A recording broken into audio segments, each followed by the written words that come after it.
Historical Baggage, the book.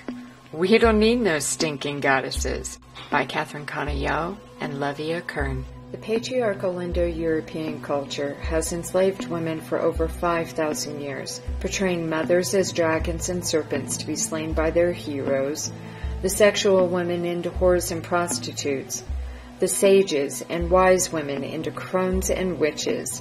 So what does it mean to be a woman outside of the misogyny of the patriarchally created images? Well, you will see the real image of yourself in the beautiful images of our ancestresses, images of the creatress, the clan mothers, the protecting warrioress, the artisans and wise women, the women before the vilification. We need to reclaim the beautiful imagery, symbols, terms, and ideographs that spoke of our true essence as women. The ancient Sumerian revolutionaries who were fighting against their patriarchal Indo-European conquerors called it Amargi, return to the mother. So what is history? Well, history is defined as the recorded accounts of a civilization, the written text of a culture. Any history before these written accounts is labeled prehistoric by the patriarchal scholars. Now, most scholars' view of history is really their history of the patriarchal Indo-European empires. In a series of waves correlating with the cyclical global warming patterns, beginning about 4,300 BCE, groups of these raping and pillaging patriarchal Indo-Europeans came south from between what is now known as the Black Sea and the Caspian Sea, spreading in various directions. Now that history is scribed in syllabic and alphabetic writings, recording the conquerings of their neighbors, their enslavement, taxation, and empire building of these warmongering patriarchs. History is written by the winners, and this history is a symptom of the cultural war against women and men who did not conform to patriarchal Indo-Europeanism. These patriarchs have intentionally excluded the history of the matrilineal and egalitarian cultures they subjugated, labeling it prehistoric or ignoring it altogether. This ancient matrilineal history is rarely acknowledged or taught. So let's take a look at our real hidden history and find out what it means to be a woman. The following chapters are broken down based off of the book, Historical Baggage, the book. We Don't Need No Stinking Goddesses. In Chapter 1, we are taking a look at a picture is worth more than 1,000 Indo-European words, ideographs, symbols, and the alphabet. So let's begin with the beginning of history. In order to record history, you have to have a writing system. Writing systems, the oldest writing systems, are based on hieroglyphs, alphabets, or syllabic writing systems, where instead of just one letter it represented a syllable, like in the Japanese, where you have ka, ki, ku, ke, and ko. But before you had established writing systems, you had pictographs and ideograms. Now, pictographs and ideograms can represent a word or an idea, sometimes in combinations. So let's begin with some images, pictographs and ideograms, that ended up becoming incorporated into syllabic, hieroglyphic, and alphabetic writing systems that the patriarchal Indo-Europeans love to record all of their empire expansion. In this first slide, we're looking at the Sumerian pictograph for the word munus. It is a fertile triangle with a cleft in it, representing the symbol that designates a woman.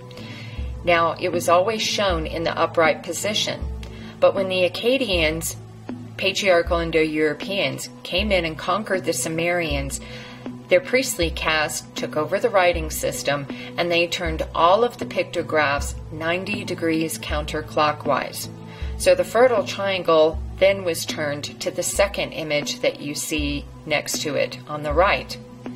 When they started writing with reeds in the clay tablets, a writing form that is called cuneiform, these golf tee-shaped reeds would impress the lines that they were drawing out with just a stick before or a stylus.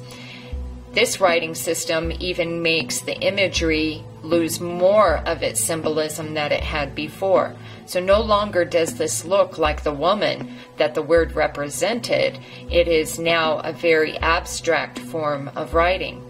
Now below this you will see the pictograph that is for the first recorded word for slave. And that is the fertile triangle of Munus, the woman, and 3 bread loaf shapes that represent the hills, the mountains.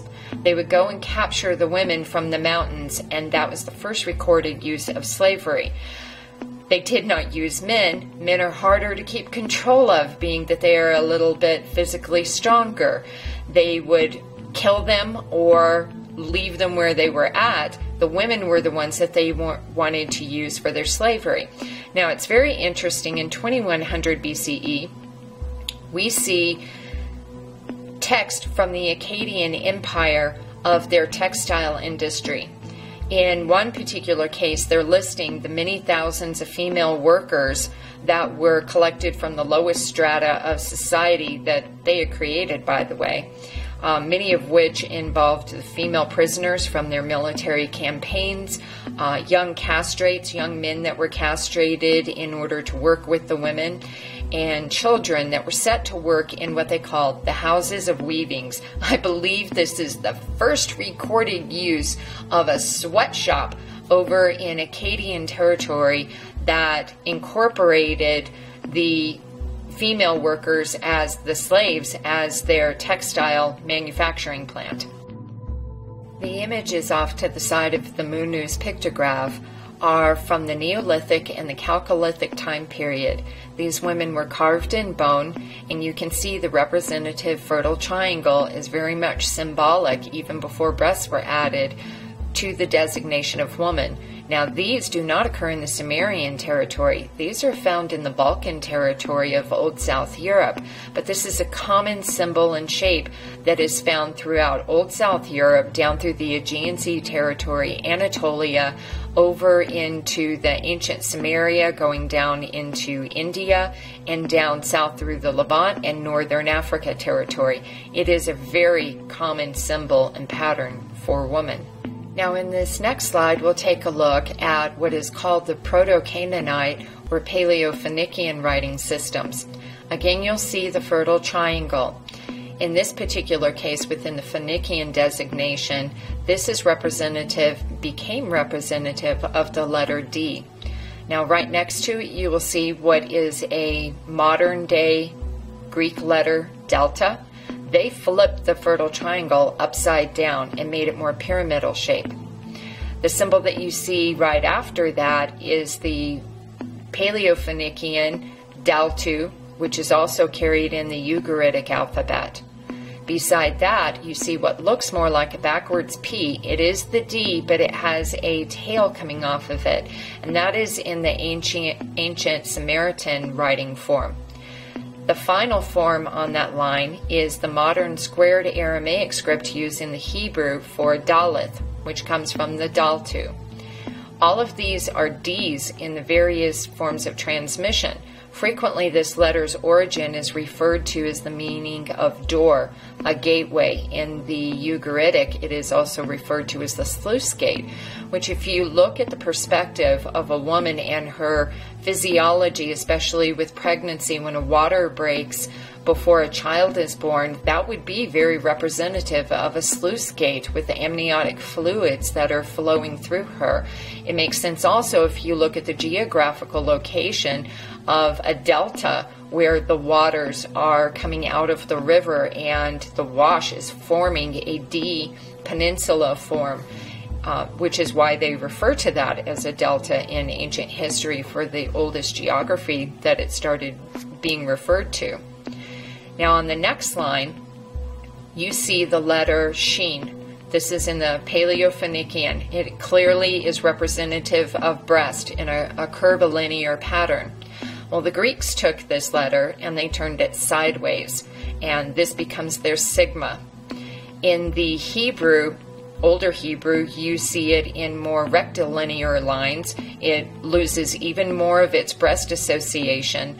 And the final form that you see there is the modern squared Aramaic script, and it no longer represents breast at all. The sheen is the first letter in the word shad, which means breast. In the singular, shadeh is the plural form of breast, which is where you get the biblical passages concerning shadeh. This was an epitaph to the mother originally before it was assimilated by the male patriarchal Indo-European religious system as El Shaddai. This is the blessings of the breast, which is the milk that is nourishing to the children. This aspect shows two letters through the Paleo-Phoenician, the Proto-Canaanite alphabets of women's symbols of the fertile triangle and the breast that were incorporated into the alphabets that became the letter D and S. This next symbol shows a symbol that is generalized for a woman in body shape. It is the hourglass shape or double triangle.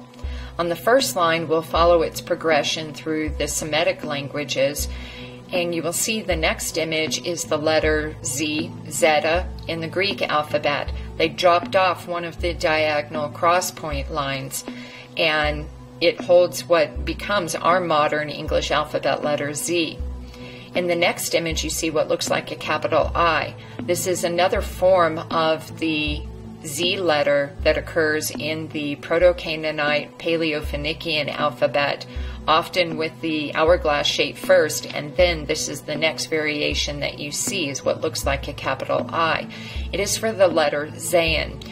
Now, in the Hebrew tradition, they try to state the origins of most of their alphabet, which are extremely patriarchal orientation in their descriptions. They try to state that this letter's origin is in the word zayin for weapon, but that is not the original orientation. That is a construct that they created later and does not hold any water in the original alphabet. The final form that you see is the modern squared Aramaic script Z, zayin. Now, if you look at the bottom row, you see another progression of this letter. First, you see the symbol that is used for woman. Then the next symbol that you see occurs in the Tamazight alphabet. Derogatorily, the Amazigh people are called Berbers by the Romans, which meant barbarians. They were a nomadic people tracing their descent from the Phoenicians. So they use this letter for J, the letter Z or J, and that is representative of the word Jena for woman. The next letter that you see in that progression is actually the Proto-Slavic or Glagolitic alphabet letter that also represents the letter Z or J, and it is for the word Jena, which also means woman. These were nomadic people that traveled around, and some tribes went one direction and some tribes went another direction. This letter very much represents the figure that they use for woman. In the Cyrillic, the Slavic letter that is at the end there, that is also representative of one of their goddess figures called Berahina, and she very much has an aquatic orientation with her. Now, if you look at the picture that's in this slide, that picture that's on the side of a urn is from the ancient Cretan archaeology, and you can see where some of the symbolism of the woman with the upraised arm and the triangular upper body and the flanges of her skirt following down, representing the flared part that came to be used with the Tamazight and the Proto-Slavic alphabets. But this letter has its origins in the word for woman. In this next grouping of images, you'll see a progression from the time periods that correlate to the linguistic developments of the writing systems. In the first image, you see a vase from the Cucutania-Trypillian culture. This one dates about 4,500 BCE. You can clearly see the double triangle image associated with the woman on the side of the vase. The next image is from the Cretan territory, and again you see the upraised arms that becomes a very common symbol within the Aegean culture and spreading over into Anatolia. That orients towards the alphabetic images.